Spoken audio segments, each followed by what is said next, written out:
Bonjour à tous et bienvenue à cette web formation flash au Lean Six Sigma. Alors je me présente, je suis Camille Lambert, chargée de projet marketing digital au sein d'XL Group. Et aujourd'hui la session sera animée par un de nos consultants qui est Jean-Louis Théron, Master Black Belt Lean Six Sigma. Alors, sachez que pour le confort de tous, les micros de vos ordinateurs ont été coupés. Pour ce qui est des questions, vous pourrez donc poser toutes vos questions à tout moment au cours de la webconférence via le module de chat qui se situe en bas à droite de votre écran. Pour ce qui est des slides, elles vous seront transmises d'ici quelques jours et vous aurez également accès au replay via notre chaîne YouTube dans quelques jours.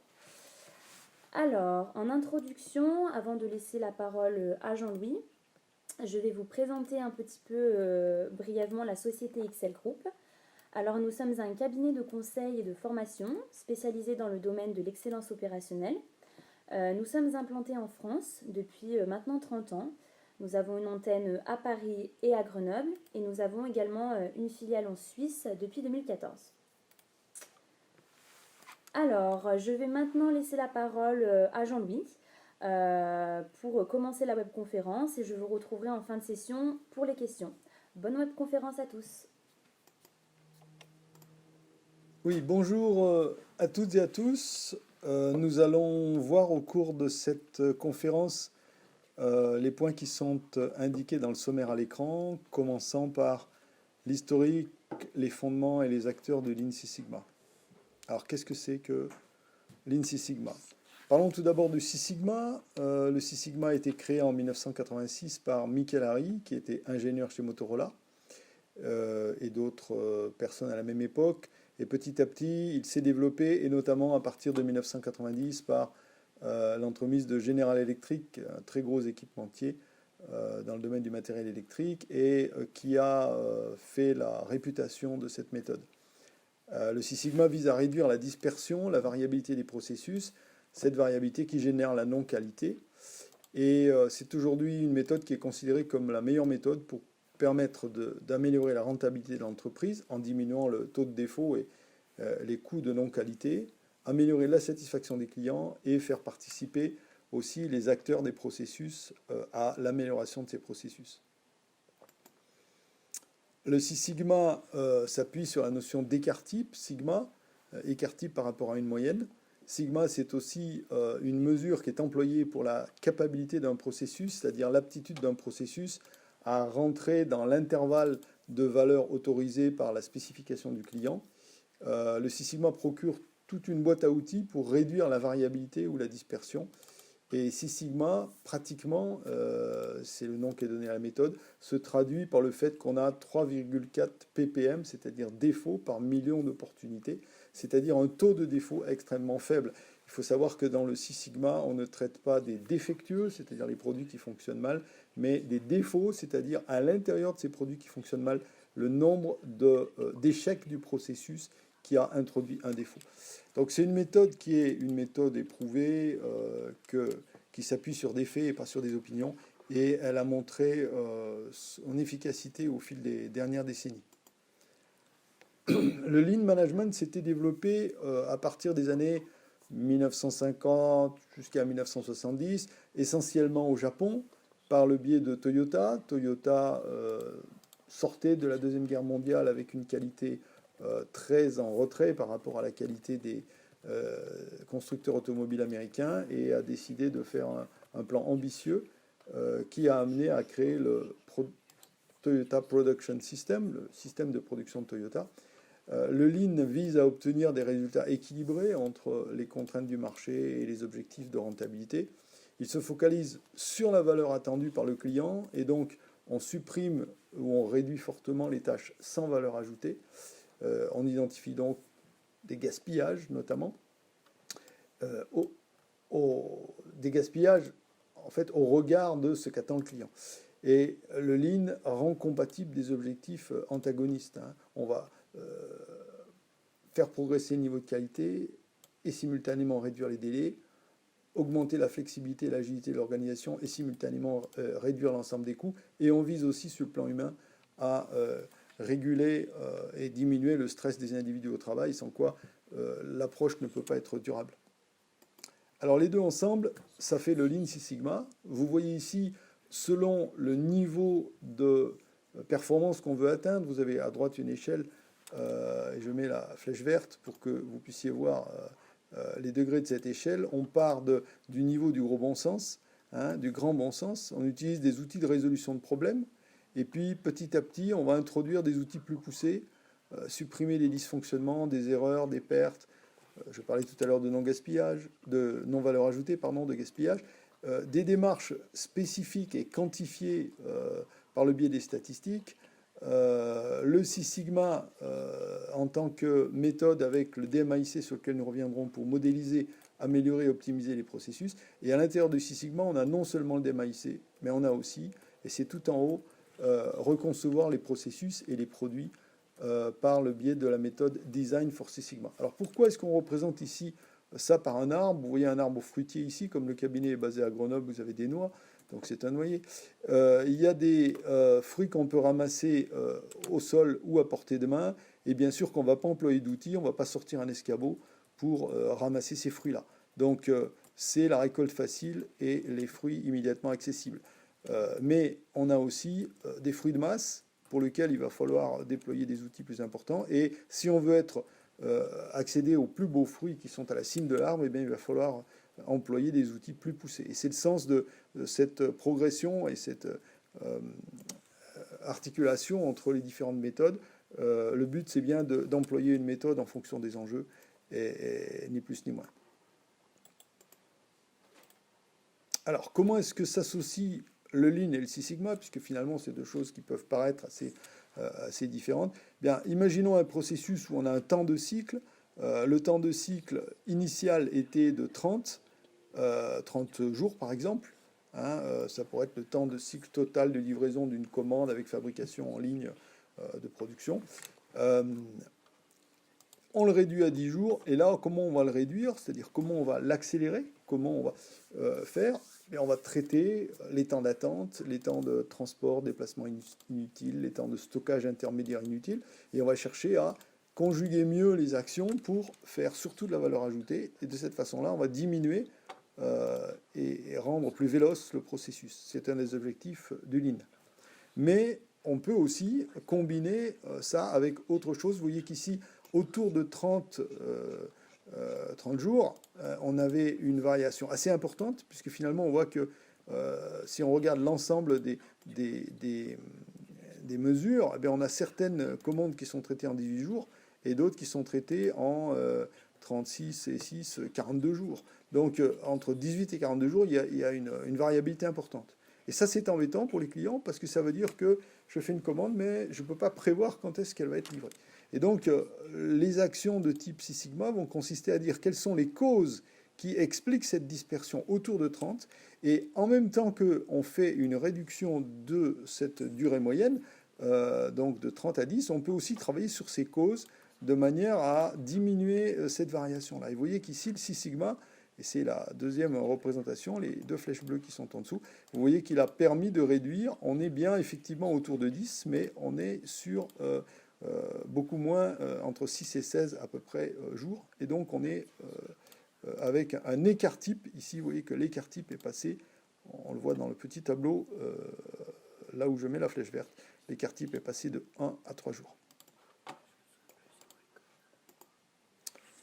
Alors, principaux concepts du Six Sigma, et on pourrait le généraliser au Lean Six Sigma, hein, tout à fait. Écouter soigneusement le client pour prendre en compte son besoin de manière quantifiée. Il faut pouvoir dire, il y a un besoin, mais à partir de quand et comment est-ce qu'on mesure le fait que le produit soit non conforme, s'il l'est. Donc, par exemple, si je pars de l'exemple de la diapo précédente sur laquelle je reviens un instant, si je dis ici 30, bon, c'est la moyenne. Mais à partir de quand je serai vraiment en retard? 35, 40?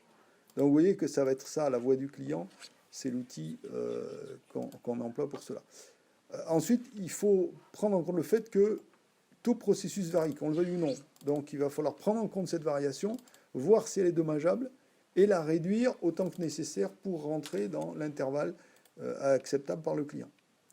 Il faut aussi comprendre et voir que les causes de variabilité peuvent être de deux natures, et soit des causes isolées, soit des causes récurrentes. On parle de causes assignables ou de causes communes, il y a tout un vocabulaire, mais l'idée c'est de dire qu'il y a ces deux natures de causes et on va les traiter différemment dans la méthode. Toujours sur cette variation, les variations peuvent être maîtrisées et les variations qu'on peut maîtriser, on ne parle pas des variations en entrée, des variations par exemple de la commande client, mais les variations au sein du processus, on peut les maîtriser au moyen des paramètres du processus qu'on appelle les XI. La méthode part aussi de l'idée qu'on peut mesurer et analyser tout processus. On va se fonder sur des données, je disais tout à l'heure, c'est une méthode fondée sur des faits et pas sur des opinions. Et puis on peut modéliser un processus, on peut le piloter de manière prédictive, et ça va être ce qu'on va faire avec la méthode Six Sigma, c'est d'établir un modèle statistique de processus, on verra comment. Alors, processus, qu'est-ce qu'un processus? Bien, un processus, c'est une suite d'activités qui transforme des données d'entrée en données de sortie, mais pour répondre aux besoins d'un client. Les clients du processus peuvent être d'ailleurs des clients internes ou externes, et on a un certain nombre de fonctions. Alors, l'exemple que vous avez sous les yeux, c'est un exemple complètement transverse d'une chaîne de valeur qui inclut le marketing, la R&D, la production, les ventes. On peut avoir des chaînes de valeur plus réduites, mais le principe est toujours le même, c'est une transformation pour des clients. Alors, maintenant que nous avons vu les généralités, on va donner quelques exemples d'outils, et puis ensuite, vous le voyez, on décrira les différentes phases de ce qu'on appelle le DMAIC, qui est quand même à la base du Lean Six Sigma.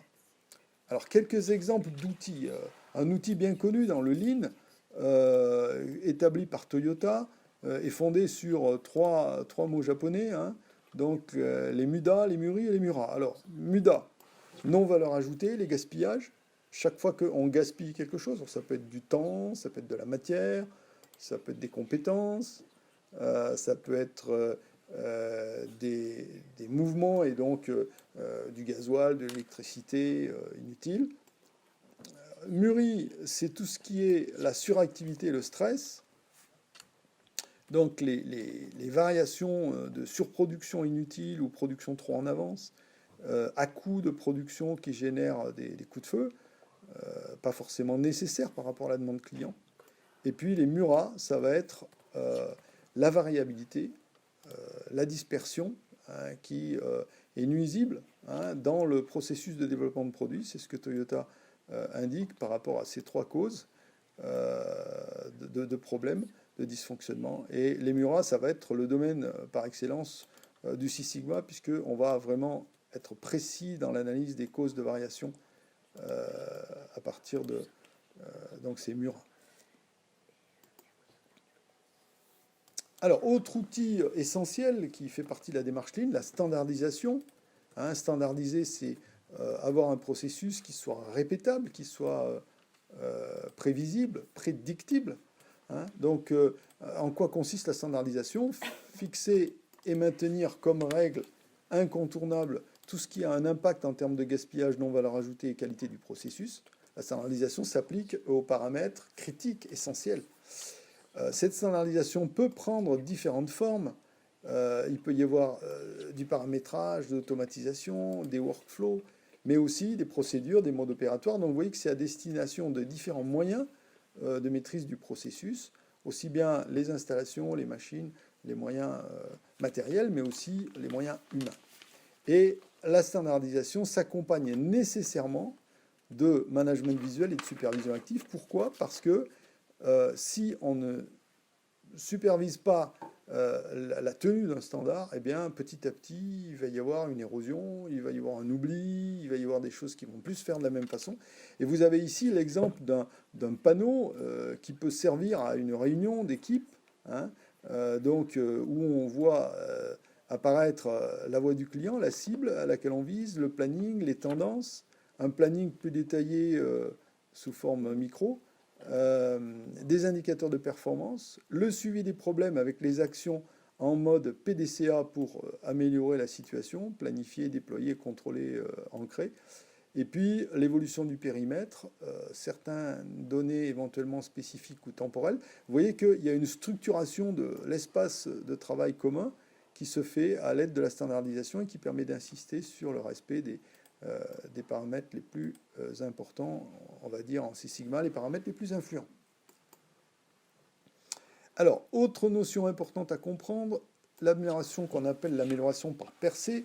Si vous prenez l'amplitude de l'amélioration sur un axe vertical, eh bien on a deux façons basiquement de s'améliorer. Soit on s'améliore par ce qu'on appelle le Kaizen, le pas à pas. C'est une amélioration continue avec des petites actions tous les jours dans tous les secteurs.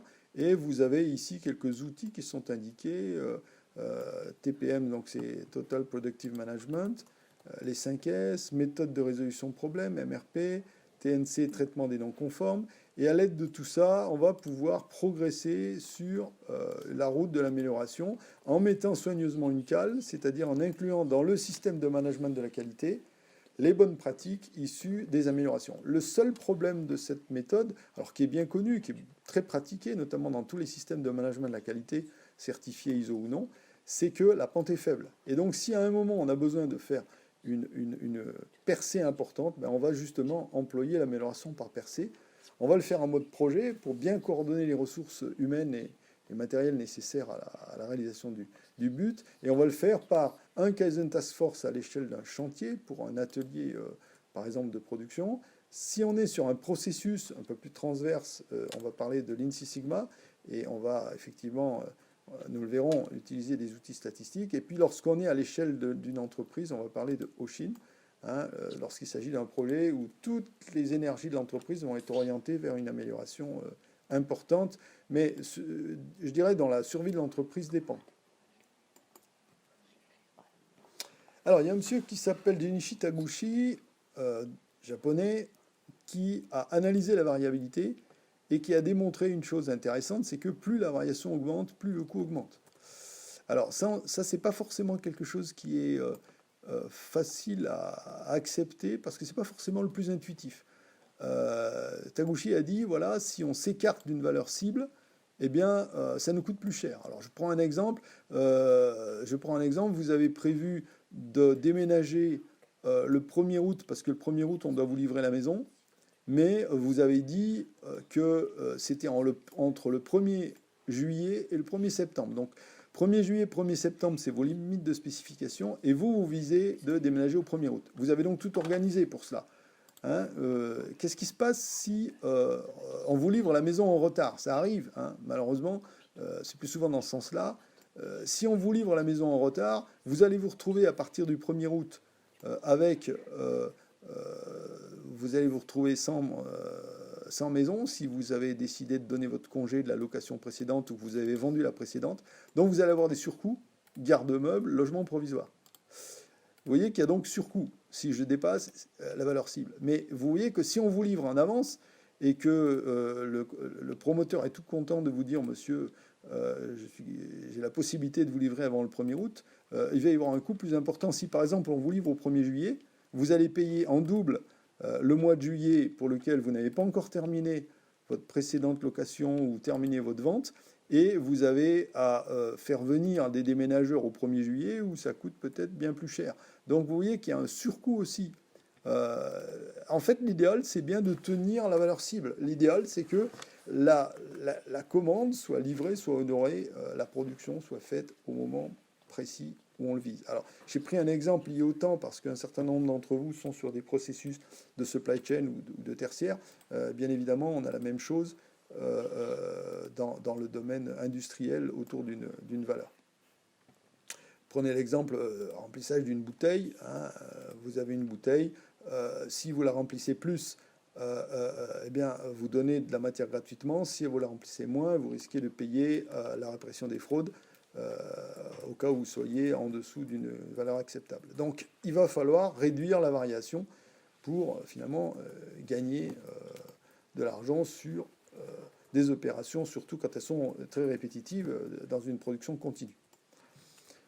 Alors, les statistiques descriptives, c'est aussi quelque chose d'important à connaître et qu'on va mettre en œuvre dans le cadre du Six Sigma, c'est comprendre les sorties du processus, on les appelle les YI, c'est conventionnel, et on s'intéresse aux natures des données, donc on revient sur des termes qui est important de bien distinguer. Est-ce que les données sont continues? Est-ce qu'elles sont discrètes?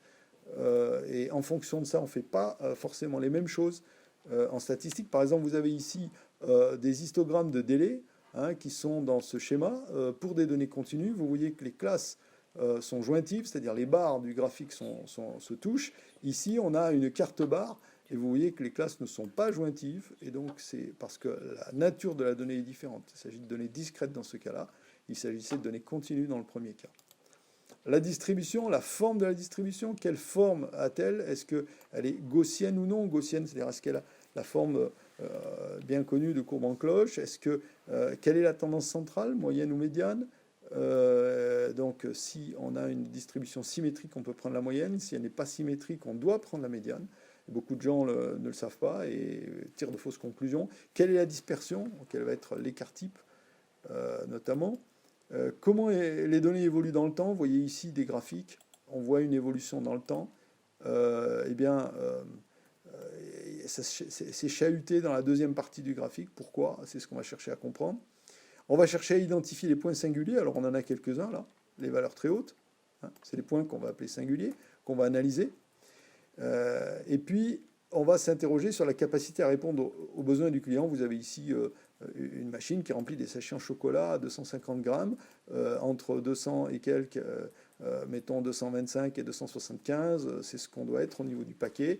Et la machine, elle peine quand même, vous voyez, à répondre à cette spécification, puisque parfois on a moins que 225 grammes, et parfois on a plus que 275 grammes. Statistique explicative, dite aussi statistique d'inférence ou confirmatoire. On cherche l'influence des paramètres du processus, ce qu'on appelle les XI, sur les sorties, les YI. Par exemple, ici, vous voyez qu'on a une représentation avec deux graphiques. Vous voyez qu'il y a une pente entre les deux. Donc on peut penser qu'il y a un facteur qui a deux valeurs qui peut avoir un effet sur une sortie. Et donc on va faire, pour confirmer ou infirmer le savoir des experts du processus, faire des tests d'hypothèse. Si on pose l'hypothèse que on va poser l'hypothèse qu'il y a une influence de cette catégorie, c'est-à-dire la situation de gauche par rapport à la situation de droite, eh bien on va utiliser le test pour confirmer ou infirmer cette hypothèse. On va chercher à trouver un modèle prédictif, donc en essayant de trouver quels sont les X et comment ils influent sur les Y. Et au besoin, dans certains cas, on va être amené à faire un plan d'expérience, c'est-à-dire qu'on aura des techniques pour générer et utiliser des essais, en plus de tout ce qu'on a pu voir dans la campagne de mesure au fil du processus. Alors, pour ça, je parle de campagne de mesure, je parle d'analyse, et de manière à avoir une vue bien claire sur l'ensemble de toutes ces choses, les créateurs du Lean Six Sigma, du Six Sigma notamment, ont créé le DMAIC. Alors, le cycle DMAIC, c'est quelque chose d'important. De quoi s'agit-il? Il s'agit de contourner un problème insoluble par les statistiques. On est dans un cas où le problème est trop complexe pour qu'on passe directement de la situation pratique à la solution pratique. Ça, on pourrait le faire en résolution de problèmes classiques. Il ne faut pas se priver de le faire. Mais dès que vous avez un problème dans lequel les causes sont complexes, on n'est pas certain des intuitions qu'on a, eh bien, on va faire autrement. Et faire autrement, ça consiste à utiliser les statistiques, d'abord en recueillant des données au cours d'une phase qu'on appelle la phase mesurée, le M, de ce schéma, pour obtenir une situation statistique, c'est-à-dire résumer la situation réelle pratique par un jeu de données. Ensuite, une fois qu'on est certain que ce jeu de données est de bonne qualité, il y a tout un tas de techniques pour ça, utiliser les modèles statistiques pour trouver une solution statistique, c'est la phase analysée qui permet de faire cela. Et ensuite, on revient dans le monde pratique avec une solution pratique, puisqu'on met en pratique des solutions qui sont basées sur le modèle statistique qu'on a employé. Et puis, dernière étape, l'étape C, la phase C, pérennisation des résultats, c'est la phase dite contrôle. Donc on a 5 étapes, définir, mesurer, analyser, I c'est improve en anglais, mais c'est donc innover au sens d'améliorer. Et C, c'est contrôle, mais c'est aussi un anglicisme, contrôler au sens de maîtriser. Et tous les projets Six Sigma d'amélioration de processus vont s'appuyer sur ce cycle méthodologique en 5 phases. Donc vous avez ici quelques précisions qui sont apportées dans cette diapo. Je ne vais pas tout vous décrire et tout vous lire, mais en gros, on va préciser le champ du projet, constituer l'équipe, on va fixer tout ce qui est nécessaire pour dire oui, il est bien nécessaire de recueillir des données pour pouvoir résoudre le problème devant lequel on est. Oui, c'est bien un problème qui correspond à la bonne hauteur par rapport à cet arbre qu'on a vu tout à l'heure. Ça correspond à une situation où il va falloir éclairer ça par des données. On définit comment les mesurer, donc on précise quelles sont les données à mesurer. On définit des protocoles de mesure, on organise une campagne de mesure, on l'amène, on recueille un jeu de données, on s'assure que ces données sont valables. Parfois, on est même amené à revenir sur les protocoles de mesure et à utiliser des techniques statistiques particulières pour affiner les protocoles de mesure. Une fois qu'on dispose d'un bon jeu de données, on est en mesure de l'analyser et donc de pouvoir faire ces statistiques que nous avons vues, descriptives et explicatives, pour identifier les causes premières des variabilités, et puis ultimement déterminer un modèle, ce modèle statistique qui va nous servir. Il va nous servir ensuite dans la phase innover au sens d'améliorer, pour définir un processus futur, meilleur, avec des solutions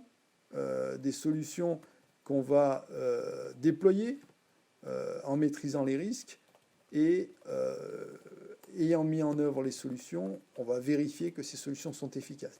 Une fois qu'on a fait ça, on n'a pas fini. Il faut mettre sous contrôle le processus de manière à ce qu'on ne revienne pas en arrière. C'était la cale qu'on voyait tout à l'heure dans les schémas. Et pour ça, on va pérenniser les solutions. Et c'est là qu'on emploiera la standardisation, documenter, former, mettre en place des outils de supervision, passer en amélioration continue aussi, c'est-à-dire continuer à améliorer même une fois que le projet sera terminé, et clore le projet, clôturer le projet. Alors, il faut savoir que chacune de ces phases se termine par une revue qui constitue un jalon et dans lequel le chef de projet, avec les managers qu'on appelle le champion et le sponsor, et avec l'équipe, vont faire un bilan sur la façon dont le projet se déroule, dont les outils sont employés et les conclusions auxquelles on est parvenu. Parfois, des actions correctives peuvent résulter de ces revues. Pourquoi est-ce que ça marche ? Pourquoi est-ce que le cycle d'MAIC finalement a pris cette extension et est connu assez universellement maintenant dans les différents domaines industriels notamment, mais aussi de services ? Eh bien, premier facteur de succès, c'est une démarche qui est structurée, déployée avec rigueur. Ça marche si on la déploie avec rigueur d'ailleurs. C'est une démarche qui s'applique et qu'on applique, et c'est un choix dans le portefeuille de projet, à des processus stratégiques, donc elle permet d'améliorer des processus qui sont vitaux pour la vie de l'entreprise. On utilise des outils qualité connus et rodés. Si vous découvrez la boîte à outils du Six Sigma, vous allez trouver beaucoup d'outils que vous connaissez déjà, et c'est un avantage majeur parce qu'on n'a pas à se former à tout un tas d'outils nouveaux. On utilise aussi l'intelligence collective, l'innovation, puisque une des bases de la méthode, c'est d'être participatif. On accorde du soin à la constitution de l'équipe et à son pilotage. Et puis, c'est une méthode qui est rapide et efficiente parce qu'on emploie les ressources au mieux, on emploie les capacités au mieux, on essaye de faire le juste nécessaire, on essaye y compris en termes de calendrier, mais le fait d'identifier de manière, à l'aide des outils statistiques, les facteurs de progrès fait qu'on est beaucoup moins en train de tâtonner dans le déploiement d'amélioration.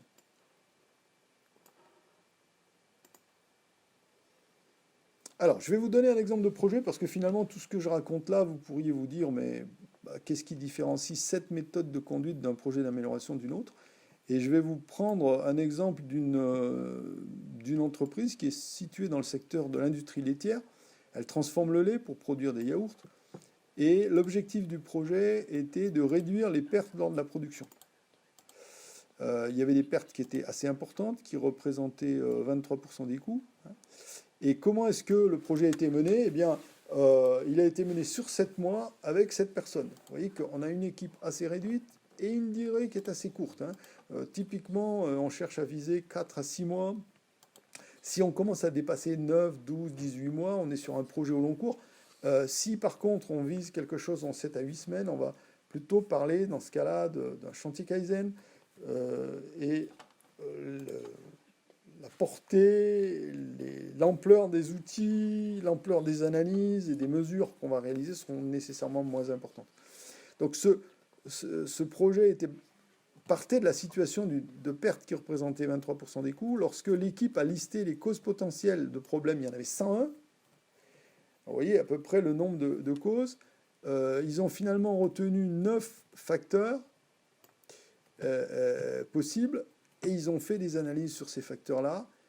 Ils sont au total passés d'un niveau de sigma qui était entre 2,5 et 3,2, c'est-à-dire qui représentait 40 000 ppm, c'est-à-dire 40 000 défauts par million d'opportunités. Donc c'est un taux de défaut très important. Et ils sont passés à 3,7 à 4 sigma, donc à un niveau bien plus élevé.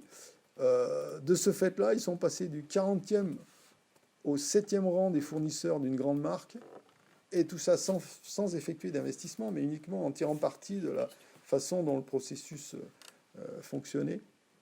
Et les gains annuels ont représenté au total 4 fois le coût du projet. Donc vous voyez que c'est une méthode qui est rentable. Il y a un véritable modèle économique avec retour sur investissement quand on emploie cette méthode-là. Ce qui fait que quelque part, un certain nombre de fonctions qui avaient tendance à penser que le responsable qualité ou le responsable amélioration continue était finalement une source de coût plutôt que de gain, se mettent à voir les choses autrement. Alors, je vais un petit peu décrire maintenant les acteurs de Lean Six Sigma et vous parler un petit peu des grades et également, derrière ça, des formations et certifications pour obtenir et atteindre ces grades. Alors, dans l'organisation d'un projet, on a le management, représenté ici par le directeur, le sponsor, le champion, les contrôleurs de gestion. Donc, alors, sponsor et champion ont des rôles qui varient selon les entreprises, mais l'important, c'est d'avoir des managers qui soutiennent le projet. Ça, c'est une constante, c'est indispensable. Alors, la fonction chef de projet, ici, on l'a représentée sous forme d'un black belt. Le black belt peut encadrer des green belts, mais toutes les organisations ne sont pas fondées là-dessus. On a parfois des entreprises où le black belt côtoie des green belts qui ont des projets moins poussés. Il y a une équipe de projet, c'est sûr. Il y a également ponctuellement des experts qui viennent autour de l'équipe noyau aider l'équipe à déployer les outils et la méthode. Et puis, il est important d'inclure le responsable qualité, bien sûr, parce qu'il est le garant du système qui accueillera les standards du processus amélioré. Le propriétaire ou pilote du processus, bien souvent, c'est un des clients finalement du projet. Et puis, le formateur qui va jouer le rôle de Master Black Belt au début, surtout quand la méthode est déployée pour la première fois dans une organisation et que personne n'a trop de points de repère là-dessus. Alors, les fonctions et rôles, en partant du bas, le White Belt, eh bien, le White Belt, c'est, je dirais, le grade qu'on décerne à toute personne qui a reçu 2 heures de formation sensibilisation à l'impact de la variation, au gaspillage, aux non-valeurs ajoutées. Donc c'est un élément, le White Belt, c'est un socle culturel pour, je dirais, faire que chacun prenne sa part dans les suggestions et le traitement des améliorations. Le Yellow Belt, c'est un chef de projet qui réalise un projet d'outils de résolution de problèmes. Donc projet qui, typiquement pourrait y correspondre à un chantier Kaizen aussi dans le Lean, donc quelque chose de 6 à 8 semaines à peu près. Les Green Belt et Black Belt, eux, sont sur des projets plus conséquents avec l'apparition là des statistiques. Donc le Green Belt, 15 à 30% de son temps avec un gain de l'ordre de 50 000 euros sur une année, gain net. Black Belt, 50 à 100% de son temps, un gain net de l'ordre de 100 000 euros par an. Ensuite, on a, mais dans des grandes entreprises, avec des programmes assez développés, des Master Black Belt, un Master Black Belt ou plusieurs, ça c'est effectivement pas toujours une fonction représentée dans l'entreprise, notamment si c'est une PME de taille plus modeste. Et puis on a deux rôles managériaux ici, sponsor et champion, qui vont avoir comme rôle d'être vis-à-vis du chef de projet pour l'un d'entre eux, alors qu'on appelle le champion ou le sponsor sont les organisations. Et puis un autre rôle va être celui de déployer la démarche d'amélioration continue au sein de l'entreprise. Et finalement, les sponsors et champions participent à la gestion d'un portefeuille, avec le Master Black Belt, lorsqu'il y en a un, participent à la gestion d'un portefeuille de projets.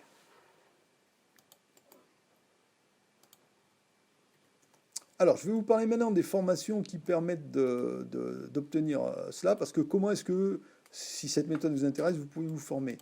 Alors, nous avons développé des solutions dites de blended learning. Blended learning, blended, ça veut dire le mélange, hein, on mélange des choses, on en parle à propos des whisky par exemple, et le blended, c'est une formation qui est en partie présentielle, donc qui est faite dans un lieu de manière traditionnelle avec un échange entre un formateur et des stagiaires, et puis une partie qui est en e-learning, avec des vidéos, avec des chapitres didactiques, des exercices à réaliser, etc., des lectures à faire, à synthétiser.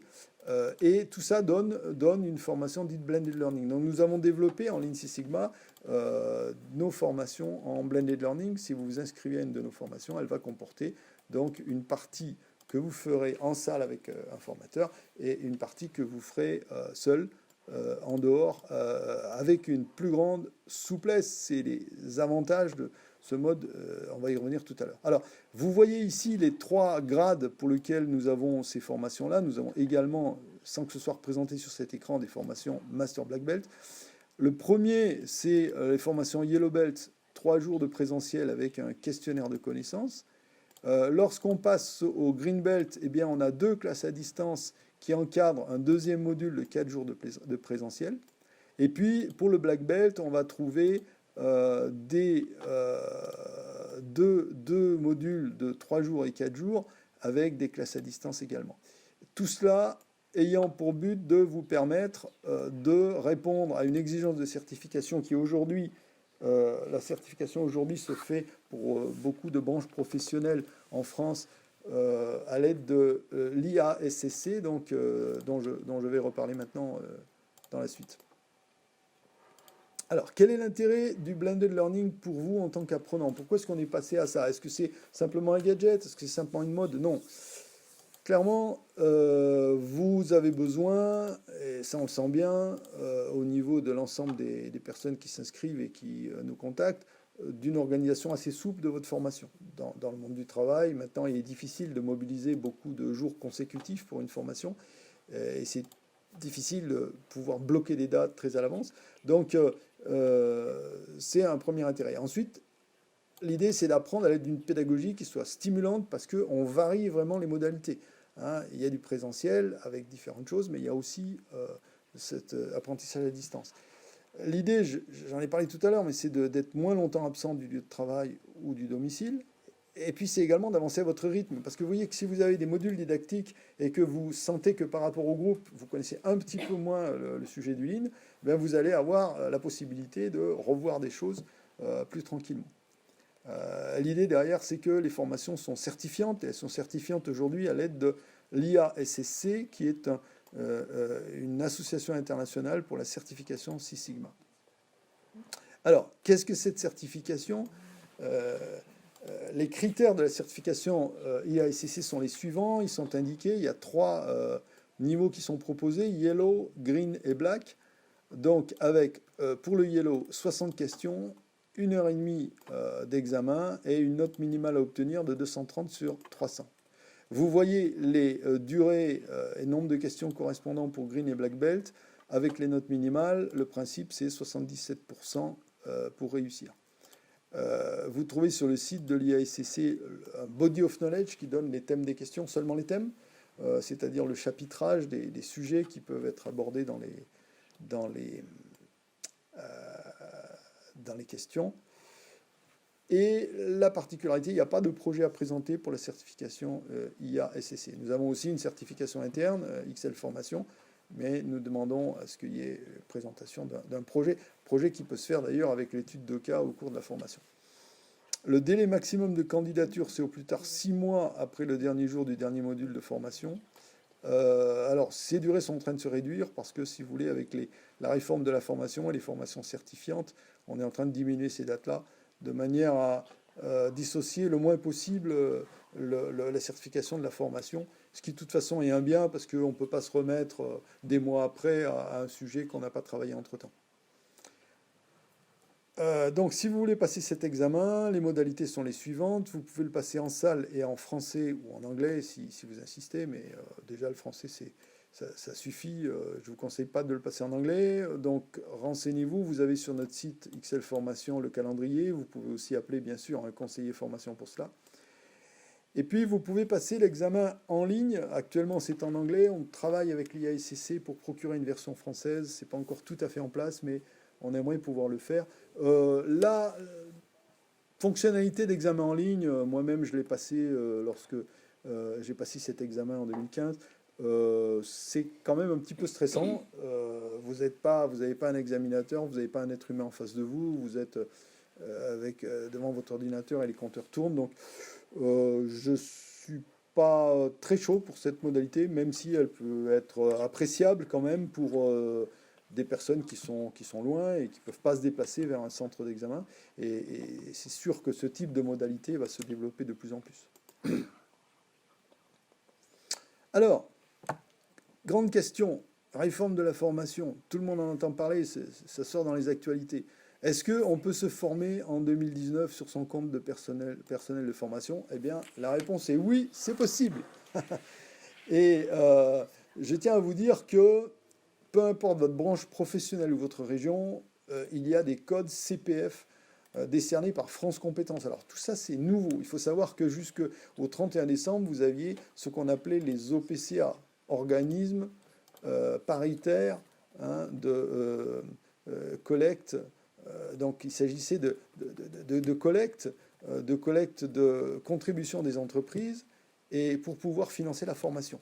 Ces OPCA ont disparu et on a maintenant, ils sont devenus organismes de conseil, on les appelle les OPCO, mais il y a un organisme qui s'appelle France Compétences et qui donne les codes des comptes personnels de formation. Si vous avez des jours sur votre compte personnel de formation, vous savez l'ancien DIF, qui s'appelle maintenant le CPF, eh bien vous avez 3 codes qui vous permettent de suivre une formation Yellow Belt, Green Belt ou Black Belt, IASCC, ce sont les codes affichés à l'écran pour pouvoir passer cet examen qui a donc une valeur internationale. Voilà, j'en ai terminé. Je vais maintenant prendre connaissance des questions. Camille a déjà préparé un petit peu le travail. Je vais aussi te laisser la parole, Camille, pour que tu me synthétises les questions principales. Alors, j'ai pu répertorier donc plusieurs questions. Nous allons les voir maintenant. Alors, Jean-Louis, pour commencer, la question que j'aimerais te poser, c'est quel est le plus important en fait entre Muri, Moura et Mouda? Alors, il faut que je choisisse. Comment choisir entre 3 dysfonctionnements japonais? Alors, je pense qu'une des choses par laquelle on commence, je dirais, assez naturellement, dans une démarche, c'est les Muras. Pourquoi pardon, les Mudas. Les Mudas. Pourquoi les Mudas? Parce que c'est des gaspillages. Et la première chose qu'on voit, c'est un gaspillage, quand il y a un gaspillage de matière, un gaspillage de temps. Et puis ensuite, on va travailler plus tard, en général plus tard, les Muris et les Muras. Mais enfin, je dirais que c'est quand même avant tout les Mudas dont on parle. Alors, très bien. Du coup, j'ai une autre question, toujours concernant les Muras plus particulièrement. Quelle va être la différence justement entre la partie Mura du Lean et celle du Lean Six Sigma? C'est précisément le fait que le Six Sigma vient compléter de manière plus détaillée le Mura. C'est vrai que la variation, par exemple, lorsqu'on déploie des chantiers Lean, on est amené à déployer, par exemple, des cartes de contrôle pour suivre des paramètres. Le Six Sigma a une approche statistique complète plus large au sens où on va s'intéresser déjà dès la phase mesure, au protocole de mesure, à la qualité des mesures. On va analyser les paramètres en cherchant aussi à mettre en relation les paramètres avec les sorties du processus indicateur de performance, qu'on appelle les X et les Y. Ça, c'est quelque chose qui va plus loin, mais finalement, ça vise l'objectif de réduire la variabilité également. Du coup, est-ce qu'on peut considérer que le Lean Six Sigma il vient compléter de manière plus détaillée le Moura? Oui, la partie Six Sigma vient compléter effectivement de manière plus détaillée le Moura. Très bien, merci. Alors, ensuite, une autre question. Y a-t-il une durée standard ou recommandée pour les chantiers par percée? Alors, je faisais allusion tout à l'heure à des durées 4 à 6 mois. Pourquoi est-ce qu'on dit 4 à 6 mois? Parce que il est rare qu'on puisse en dehors, en deçà, je veux dire, à moins de 4 mois, faire des collectes de données, des mesures, des analyses, et ensuite de nouveau des analyses lorsque le processus amélioré a été déployé, de façon à pouvoir comparer les deux. Donc ça, c'est difficile à compacter en moins de 4 mois. À l'inverse, si on dépasse 6 mois, vous voyez bien que là, dès qu'on dépasse 6 mois, on est vulnérable à tout un tas de changements d'organisation, de stratégie sur la gestion du portefeuille de projet. On est vulnérable à des oublis, des gens qui voient plus bien pourquoi on fait ça. Donc ça suppose qu'il faille remotiver les gens, ça suppose qu'il faille mettre en place toute une conduite de projet. Et ça, c'est pas très souhaitable. Donc on cherche à cadrer euh, dans ces limites-là, à peu, oui, à peu près 4 à 6 mois, c'est ce qu'on cherche à viser. Alors bien sûr qu'il y a des projets qui se font en moins, d'autres qui se font en plus, mais en général plutôt un peu plus. Et notamment, si vous apprenez, ça c'est important à dire aussi, je tiens à bien vous rassurer, si vous apprenez la méthode, vous avez non seulement à déployer les outils, mais aussi à apprendre et à réviser les outils pour la première application. Donc la toute première application, elle met en général un peu plus que ça. Alors, très bien. Autre question, est-ce que tu peux nous développer un petit peu l'exemple des yaourts, notamment en expliquant quel type d'actions sont mises en place, quelles mesures réaliser, quels moyens de maîtrise, pour qu'on en sache un peu plus là-dessus. Oui. Alors, pour ce qui concerne cet exemple de projet, c'est un projet que je connais, mais sur lequel j'ai pas euh, personnellement travaillé, donc j'ai pas énormément de détails sur ce projet-là, mais je peux prendre des exemples dans l'agroalimentaire qui soient similaires. J'ai travaillé avec des gens qui travaillaient dans le domaine de la viande, par exemple, ou des céréales, ou des œufs, etc. Et donc, on va retrouver, alors, exemple de type d'action mise en place, on va avoir, pour réduire des causes de variation, on peut avoir des actions sur les fournisseurs, c'est-à-dire être plus attentif à la matière première qu'on choisit, à la qualité de cette matière première. On va avoir souvent des réglages machines. On va avoir aussi des pratiques pour lesquelles, je dirais, le facteur humain doit être maîtrisé, parce que les différents opérateurs ne font pas forcément de la même manière, ou que les passages de consignes, lorsqu'on a le travail posté, font qu'il y a des soucis entre un poste et un autre, lorsqu'un événement, un dysfonctionnement notamment, est arrivé dans un poste et pas forcément bien traité quand il y a le changement de poste qui arrive à ce moment-là. Donc c'est le genre de choses qui arrivent. Et bien souvent, on s'aperçoit que la culture de la mesure doit être développée, parce que justement, pour pouvoir maîtriser, il faut mesurer, quoi. On peut maîtriser que les choses qu'on mesure. Donc un projet comme ça s'accompagne du fait que les gens doivent être formés à la mesure des dysfonctionnements. Je me souviens par exemple, tiens, dans l'agroalimentaire également, la production de mayonnaise par exemple, vous avez parfois des quantités de pertes de matière qu'il va falloir juguler, et il va falloir pour ça commencer déjà par prendre conscience. Alors je parlais tout à l'heure des gaspillages, prendre conscience, donc on va peser ce qu'on appelle les freintes. Un freinte, c'est un mot spécialisé qu'on emploie notamment dans le domaine de l'agroalimentaire pour parler des pertes. Donc on va peser ces pertes-là et chercher à à les réduire. Donc c'est déjà un indicateur très basique qui va permettre de mesurer les gaspillages et de vérifier que en améliorant le processus, on les diminue. Très bien, merci. Ensuite, on a une autre question qui concerne les services. Donc, peut-on mettre en place le Lean dans les services?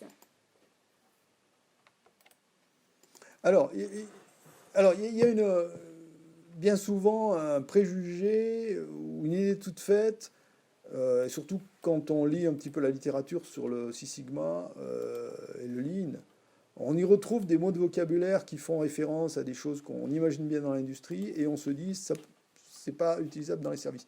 Détrompez-vous, c'est bien sûr utilisable dans les services. Alors, prenons un exemple.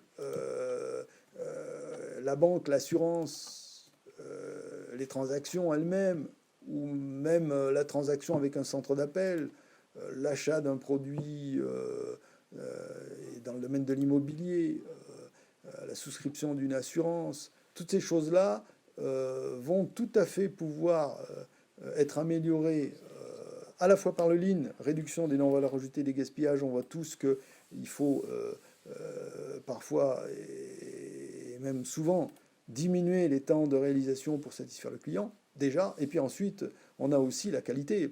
On est tous en face de centres d'appel. Je pense que chacun, malheureusement, en a fait l'expérience. On n'a pas le niveau de qualité attendu pour ce qui concerne le service à rendre. Et donc, il y a à travailler sur les causes de variation. Qu'est-ce qui fait la variation? Qu'est-ce qui fait qu'un hotliner est meilleur qu'un autre? Qu'est-ce qui fait qu'un centre d'appel est meilleur qu'un autre? Je prends un exemple. J'avais fait, il y a quelques années, j'avais travaillé sur un projet dans lequel on avait comparé des centres d'appel régionaux qui traitaient des milliers d'appels de questionnement sur des factures. Et on s'était rendu compte qu'il y avait des facteurs qui étaient liés à la taille de l'équipe, qui étaient liés au mode de management, et on avait pu trouver des facteurs à la fois humains et d'autres facteurs purement quantifiables qui permettaient d'expliquer la performance et de voir et d'obtenir une meilleure qualité.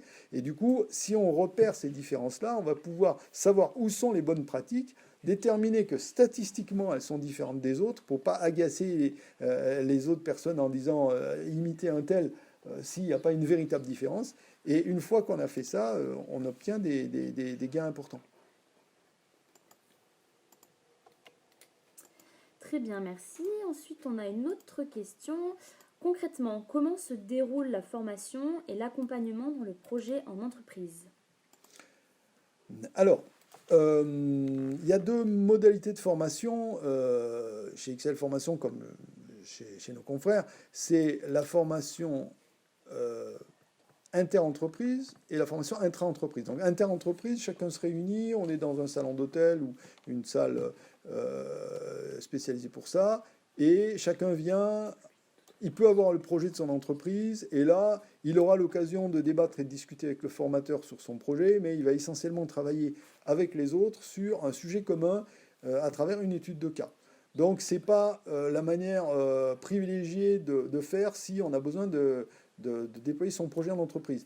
Par contre, si on est dans une entreprise et si il y a tout un groupe de personnes à former, dès qu'on commence à avoir 3 ou 4 personnes à former, il est plus intéressant, y compris pour des raisons financières, de constituer une formation intra-entreprise, c'est-à-dire que le formateur se déplace, il va dans l'entreprise, et là, il prend connaissance précisément des projets des participants. Il y a un effet d'entraînement évident de la part de l'équipe de chefs de projet qui est réunie là. Il y a également des contraintes de confidentialité qui sont plus faciles à traiter que dans un stage inter-entreprise. Si l'entreprise est sur un secteur un peu sensible et qu'elle ne veut pas dévoiler des choses sur ses projets d'amélioration, eh bien, c'est tout indiqué de réaliser dans ce cas-là une formation intra-entreprise.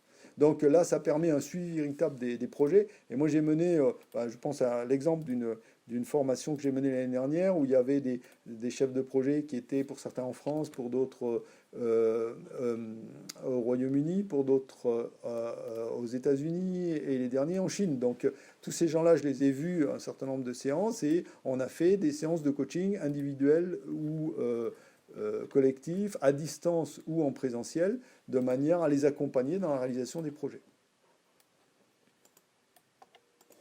Très bien. Donc la méthode qui a été décrite permet justement donc, de conduire des projets. Mais est-ce qu'il est possible de se former même si la personne n'a pas de projet en entreprise? Alors, c'est précisément pour cette raison que nous avons déployé au cours des dernières années une étude de cas complète avec un processus industrie et un processus service, je le précise bien, pour justement accueillir des personnes qui soit sont en entreprise mais n'ont pas de projet immédiatement à déployer, n'ont pas l'accord, n'ont pas tous les feux verts de leur manager, soit qui sont consultants et ne peuvent pas inclure dans leur mission de conseil sans l'accord du client et sans avoir convaincu le client l'emploi de cette méthode, ou alors aussi des personnes qui se forment alors qu'elles sont en situation de recherche d'emploi, de retour à l'emploi. Donc dans ces cas-là, par définition, on n'a pas accès à la possibilité de faire un projet. Il y a une dizaine d'années, cette méthode était apprise surtout par des gens qui avaient un projet en entreprise. C'est moins souvent le cas maintenant. Et donc on a développé et on anime toutes les formations dont j'ai montré le schéma tout à l'heure, de bout en bout, à l'aide et sur la base de cette étude de cas. Donc c'est des données d'une entreprise réelle qu'on a banalisées pour pas que l'entreprise puisse être reconnue. Et puis de toute façon, on y a rajouté aussi quelques éléments pour la pédagogie. Et il y a des jeux de données, on fait des statistiques. Donc on va depuis le début de la phase définir jusqu'à la fin de la phase contrôlée en étant complètement immergé dans ce contexte. Très bien. Et enfin, dernière petite question. Est-ce que cette méthode peut s'appliquer à une PME? Alors, c'est vrai que c'est souvent la question. On a des gens qui nous disent, oui, mais bon, vos méthodes, on voit bien dans des multinationales américaines, mais nous, on est une petite, moyenne entreprise, on a plein d'urgences, on n'a pas forcément des gros budgets, etc. Alors, il faut bien comprendre une chose, c'est que ce qui est important pour pouvoir déployer le Lean Six Sigma, c'est d'avoir des problèmes à résoudre qu'on ne peut pas résoudre par des méthodes de résolution de problèmes classiques. Et bien souvent, on s'aperçoit que les méthodes de résolution de problèmes classiques sont très utiles, et elles vont être utiles dans les PME comme dans toutes les entreprises de toute taille, mais au bout d'un moment, on arrive devant des problèmes devant lesquels il faudrait qu'on trouve les causes de la variation. Il faudrait qu'on puisse trouver des leviers. Comment trouver ces leviers? Et donc, la seule solution, ça va être de recueillir des données et de les analyser de manière correcte, de façon à pouvoir trouver des solutions. Alors, bien sûr que la méthode Lean Six Sigma demande à ce qu'on puisse recueillir des données. Si on a un processus où aucun recueil de données n'est possible parce que, par exemple, on n'a que des données de facteurs humains, qu'il faudrait construire des échelles d'évaluation ou de mesure, que ça prêterait à discussion, que ça susciterait des oppositions, un problème d'acceptation, c'est vrai que ça va être des obstacles. Mais si vous voulez, nous, ce qu'on fait en général, et les formateurs sont rodés à faire ça, c'est que lorsque quelqu'un vient dans une session, aussi bien inter qu'intra-entreprise, on lui fait évaluer, faire une sorte de cartographie avec un schéma de représentation des points éventuellement sensibles, des points de vigilance qu'on va pouvoir détecter à l'aide de cette évaluation. Et là, à partir de ça, on travaille et on résout ces problèmes de quantité de données, ces problèmes de réticence à vaincre en matière de conduite du changement, peut-être des problèmes de maturité parfois aussi de l'organisation et de l'entreprise et de ses managers par rapport à une méthode comme celle-là. Mais je dirais qu'il ne faut pas partir battu et au contraire se dire que dans une PME, mais aussi dans le service, cette méthode est tout à fait indiquée. Très bien, merci beaucoup Jean-Louis pour toutes ces réponses. Alors, pour terminer, voilà, j'avais oublié la petite slide, avez-vous des questions? C'est pas grave. Pour vous informer, nous avons d'autres webconférences qui vont avoir lieu au cours de cette année. Donc, vous avez notamment animé des chantiers Kaizen le 8 février, le Lean Digital le 22 mars ou encore le rôle des managers dans la démarche Lean en avril. Vous pouvez consulter les autres dates sur notre site internet. Et je vous dis merci à tous. Merci Jean-Louis pour cette webconférence. N'hésitez pas à nous contacter si vous avez la moindre question, que ce soit par téléphone ou sur les réseaux sociaux. Bon appétit à tous et bon week-end. Merci.